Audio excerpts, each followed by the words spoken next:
Kaway-kaway. Bus stop, bus stop. For today's video. Time tayo for today's video. Bus stop kami.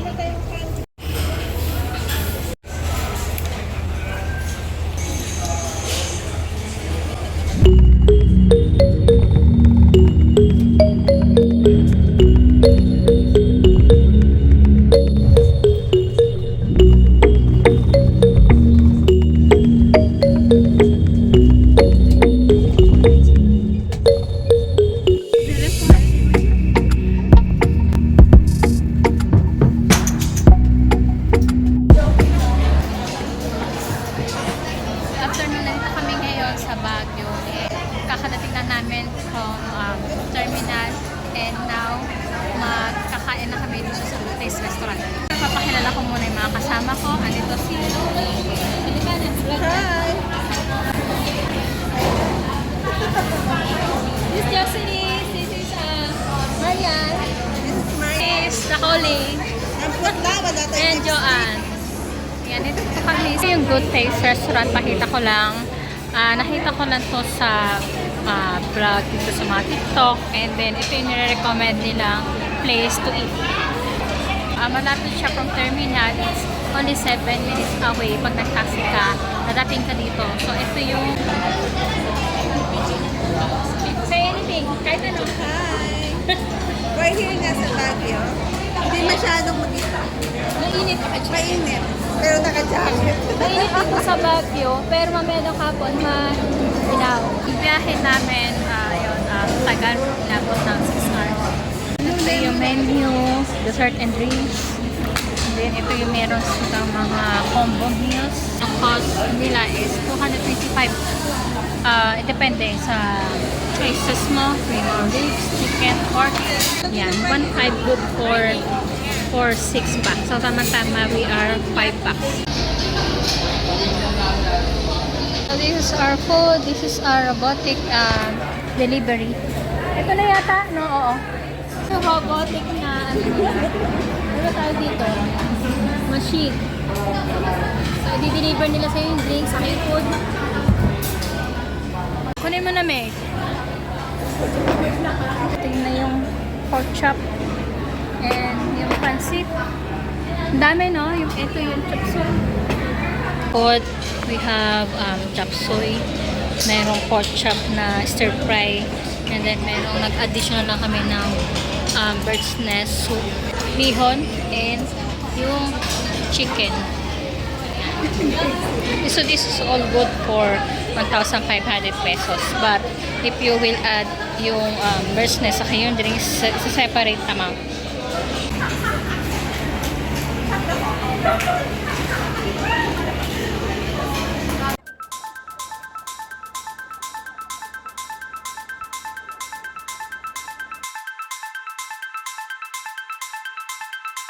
Hindi ko na lang mag-picture na tayong picture. Joanne! Hi vlog! Kaabang kami ng Ay, live pala. jeep. Hindi live to, jeep or taxi para makapunta kami sa Botanical Garden. Kala ko. Ayan na! Diba? Sasakay na kami ng taxi kasi ayusin lang para hindi tayo mahuli. naghanap kami ng either jeep or Basta botanical, mama. taxi. Kasi pag taxi or grab, bawal yung lima. So, lagi tatlo sa likod, isa sa harap. Sa gitna dito. Harap pa harap. Pang paharap. Ng IQ Coffee H-in-1 ay may sangkap na glutathione. Ano yung mga salita? Detoxify ang mga chemicals. We're on our way to, ganun, to Japan. We're on our way to Japan. Philippine version. Sa Baguio pala, Baguio. And, ayan, pag sasakay kayo ng taxi, bawal ang lima, di ba sir? Sir, Pandima yung driver. Ha? Pandima yung driver. Panlima. So, dapat isa lang dito sa harap na passenger, tapos sa likod, isa yung driver. Bali lima. Bawal yung apat. Bawal yung apat sa likod. Oh, bawal. Kasi may huli ng ng mga opisyal. 3,000 daw ang bayad. Kaya pala mahigpit. Pero pwede kayo sumakay ng jeep. Magkano po jeep ngayon? Ano sa igorot? May yung mga igorot na lalaki? Oo, yung lalaki no. Ay, yung mga babae sa harap ng botanical. May yan, yung mga nakaigorot ba? Matatanda? Mga doktora, mga anak ko. Yung mga nagsasayaw ko? Ganun talaga sila kasi yan ang tradisyon nila. Pero mayaman pala sila. Sila nangihingi, no? Nagbibigay lang kayo. Pero mayaman na pala sila eh. Kami yung dapat bigyan.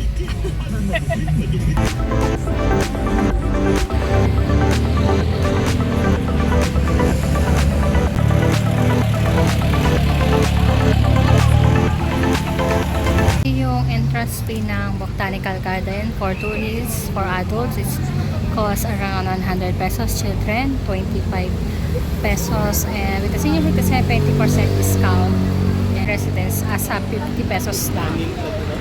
Okay lang din naman na magbayad kasi Botanical Garden is one of the attraction talaga dito sa Baguio, so huwag niyo palalagpasan na hindi kayo makapunta dito sa Botanical Garden kasi maganda naman siya. Ipapakita ko yan sa inyo ngayon.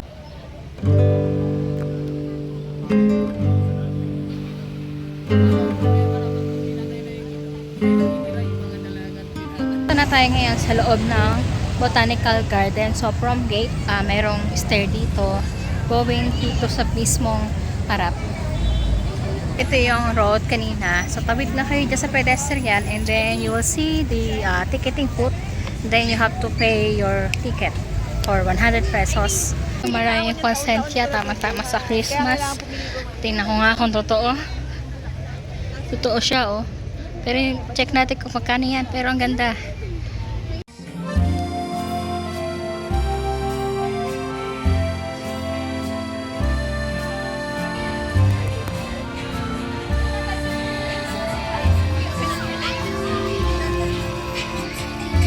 Bye!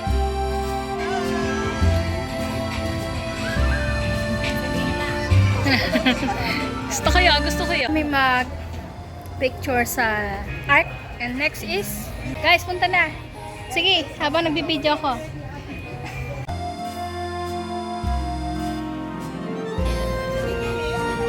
Kayo naman. Okay. Ganun ako, hindi ko kaya. Ano sayo mo? Nakakaupo ka ng ganyan, ako hindi ko kaya yun.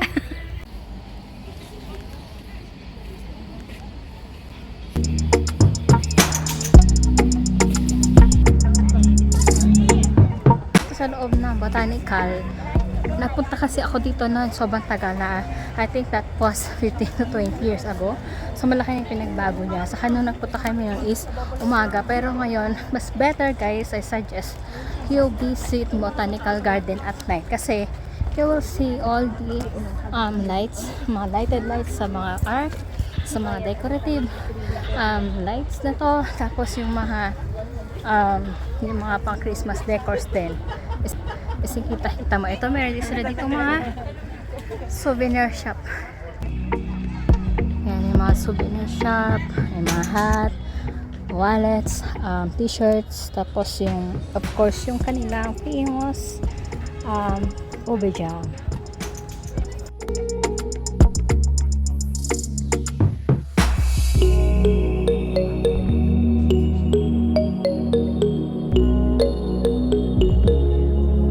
Sa loob ng Botanical Garden, as in garden talaga. So this is a real tree.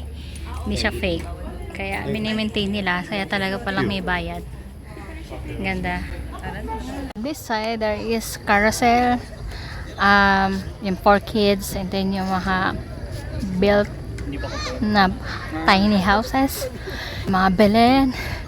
Also there's a mini church. And Christmas lights. At the upper part, I also have yung mga parang small coffee shop dito. And then itong way na to is going to the exit na yan. Pero marami pa rin kayong pwedeng pag-picture dyan na mga every corner, like yung mga decorative and lighted art. Tayo ngayon sa bilihan ng souvenir. Dito lang yan sa tabi mismo ng Botanical Garden. Well, they have mga ube jam. This is yung pinakasikat yung ube jam na Good Shepherd. And Ngayon, nagko-cost na siya around 400 to 450 per jar. So, medyo mahal. Hindi ko na kung bakit. Pero this one is 150 per bottle. Peanut brittle. Yan.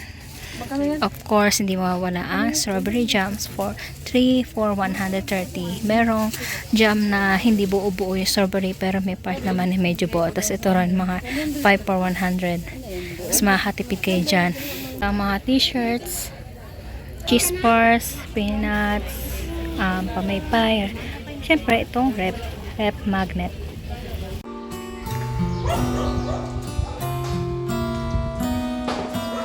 Good morning guys! Today is second day here in Baguio City. At nandito kami since yesterday kasama ko yung mga friends ko. And ito lang, feeling ko ito lang talaga yung first time yata namin na travel. Ang tagal na namin makakaibigan. Pero, alam mo yun, ngayon na kami nagkaroon ng chance or madami naman chance pero most of the time kasi alam mo na drawing. Diba? Pero I'm so glad na tuloy kami ngayon. Andito kami sa Transient. Hindi na kami kumuha ng expensive hotel kasi we'll be here only for 2 nights and 3 days. And nante naman is ito. Ay, yung dalawa. So, ito yung Parang abandoned house katapat ng aming Transient. Asan dito yung isa pang Transient ito? Yung iyon? Yung Transient din to. Yun, ang ganda kaya. Tapos may rooftop pa, Good for 6. Ano yun? May mga kwarto? Good for 6, good for 8. May kwarto? Wala. Kung 6 tayo. Ha? Ayan.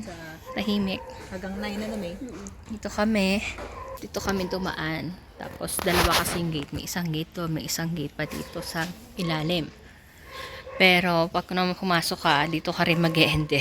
Then ito yung isa sa baba. Okay naman dito kung nagtitipid ka. Pwede na kasi it costs only 1,200 to 1,500 per night. So kung tatlo kayo, divide 3 pa yon. Tama. Ayan.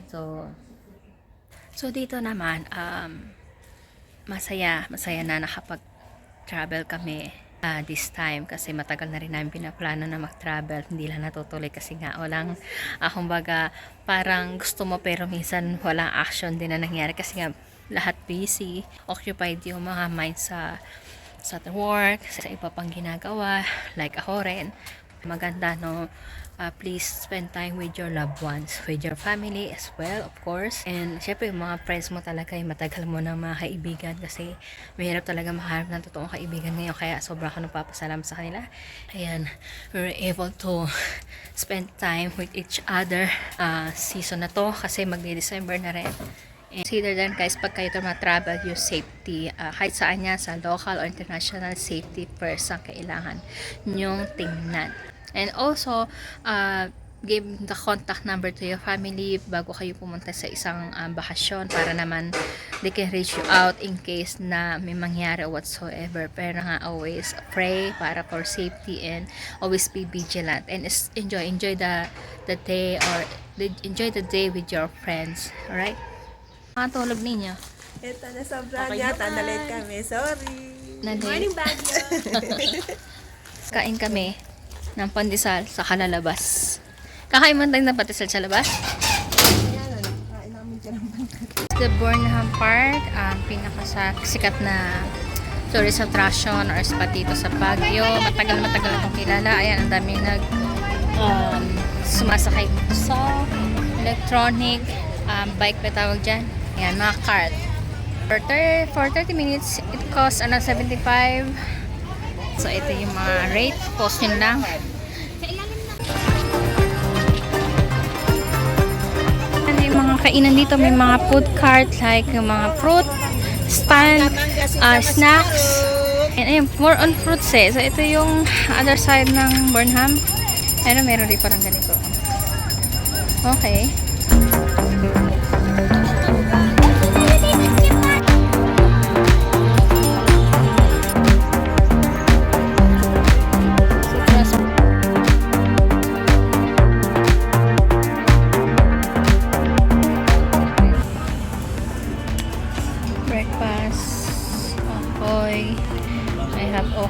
Tapos meron silang empanada. Wala ba? Wala ang signal? Breakfast. Okoy. I have okoy. Tapos meron silang empanada.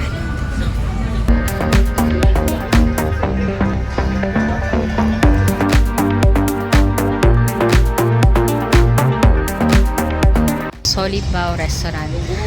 Pwede kayong kumain dito. Especially sa breakfast. Kasi doon sa likod wala na kayong kitang kainan. Sa likod ko, pwede kayo dito kumain. Pero kasi doon sa Bornahan Park, wala na kayong makakainan na medyo sabihin na natin okay. Kasi puro snacks lang na doon. May fruit stand, ibang snacks. Actually yun lang. Parang ulit-ulit lang yung kanilang ino-offer. So I suggest, pwede naman kayong kumain din sa SM which is near dito lang sa spot na to.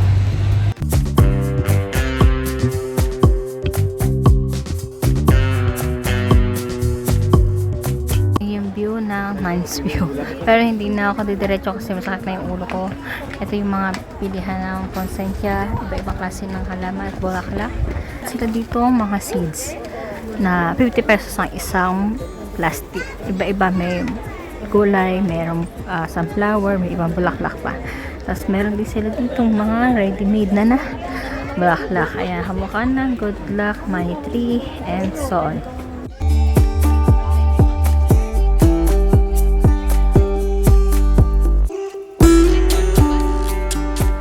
Itong pusit. Ayan, one piece is 35 pesos.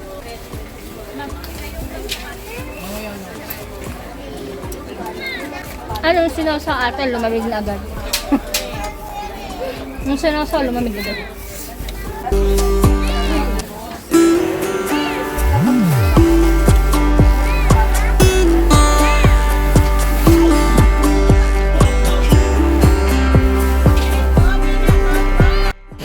We went to Baguio for lunch at nag-unwind na kami ng konti doon and now punta naman kami sa church. Napapanaw ko na yung church doon.